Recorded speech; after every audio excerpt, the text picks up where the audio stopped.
Alright, let's talk about it. Is Donald Trump really a rock star in geopolitics, or is he just, well, kind of a conceited baby boy? This is one of those debates that lights up comment sections, so let's break down why he gets these polarizing labels. First off, Trump's foreign policy was anything but boring. He pulled the US out of international agreements like the Paris Climate Accord and the Iran nuclear deal, and he famously met with North Korea's Kim Jong-un. Supporters call this bold, saying he shook up the old systems and forced countries to take America seriously. They argue that his America First approach put pressure on allies and rivals alike, getting better deals and making the US less of a pushover. But here's where the baby boy criticism comes in.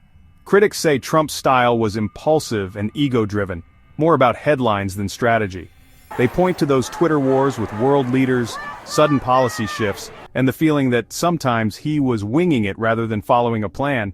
For many, his personal grudges and unpredictable moves made America seem less reliable on the world stage. So, rockstar or reckless? Honestly, it depends on how you measure success. If you value shaking things up and making bold moves, Trump definitely stands out. If you prefer methodical, steady leadership and long-term alliances, you might see him as disruptive for all the wrong reasons. At the end of the day, Trump's legacy in geopolitics is complicated, kind of like the man himself.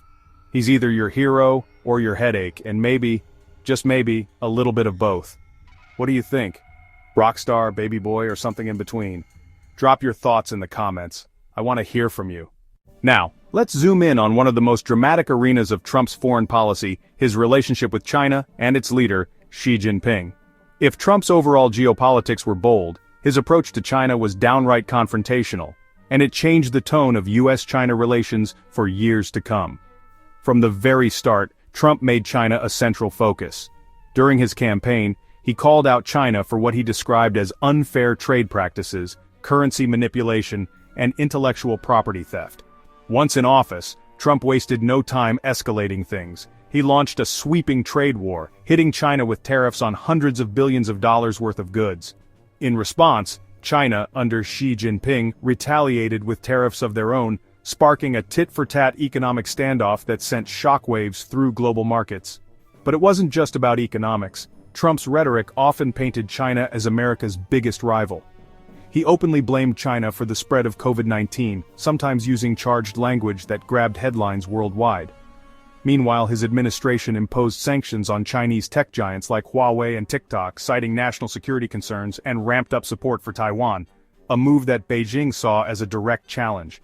The personal dynamic between Trump and Xi Jinping was just as complex. Early on, Trump called Xi his friend, but as tensions grew, the relationship soured. Meetings that once looked cordial on camera turned frosty behind the scenes, with both leaders standing firm in their positions. By the end of Trump's presidency, the US-China relationship was more strained than it had been in decades. Whether you see this as a smart pushback against a rising competitor or a risky escalation, one thing's clear. Trump's confrontations with Xi Jinping set the stage for a whole new era in global politics. Next, we turn to another flashpoint that defined Trump's foreign policy: Iran.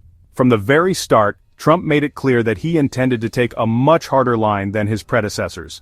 Early in his term, he called the Iran nuclear deal, officially known as the Joint Comprehensive Plan of Action, the worst deal ever. By 2018, he pulled the US out of the agreement entirely, setting the stage for a dramatic escalation. Trump's strategy was one of maximum pressure. His administration unleashed a wave of crippling sanctions, targeting Iran's oil exports, banking sector, and top officials. These measures were designed to squeeze Iran's economy and force its leaders back to the negotiating table, but they also triggered hardship for ordinary Iranians and ramped up regional tensions. Publicly, Trump's rhetoric toward Iran was uncompromising. He issued stern warnings, famously tweeting threats that any attack on US interests would be met with overwhelming force. This tough talk came to a head in January 2020, when a US drone strike killed Iranian General Qasem Soleimani, a dramatic move that shocked the world and brought the two countries to the brink of open conflict. Iran retaliated with missile strikes on US bases in Iraq, but both sides ultimately pulled back from the edge. Throughout his presidency, Trump walked a fine line between threats and diplomacy, insisting that he wanted to negotiate a better deal with Iran, but never backing down from confrontation.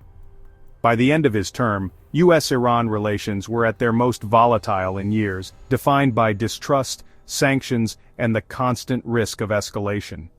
Trump's approach left a legacy of deep uncertainty and set the stage for future leaders to grapple with a relationship fraught with danger and opportunity. Now let's turn to one of the most controversial and closely scrutinized aspects of Trump's foreign policy, his relationship with Russian President Vladimir Putin and the broader Russian state. From the campaign trail to the Oval Office, Trump's approach to Russia was marked by a blend of tough rhetoric, puzzling praise, and a series of high-stakes encounters that left the world guessing. Throughout his presidency, Trump often spoke admiringly of Putin, calling him a strong leader and expressing hope for better relations between Washington and Moscow. This tone stood in stark contrast to the official stance of many in his own administration and the findings of U.S. intelligence agencies, which concluded that Russia had interfered in the 2016 election.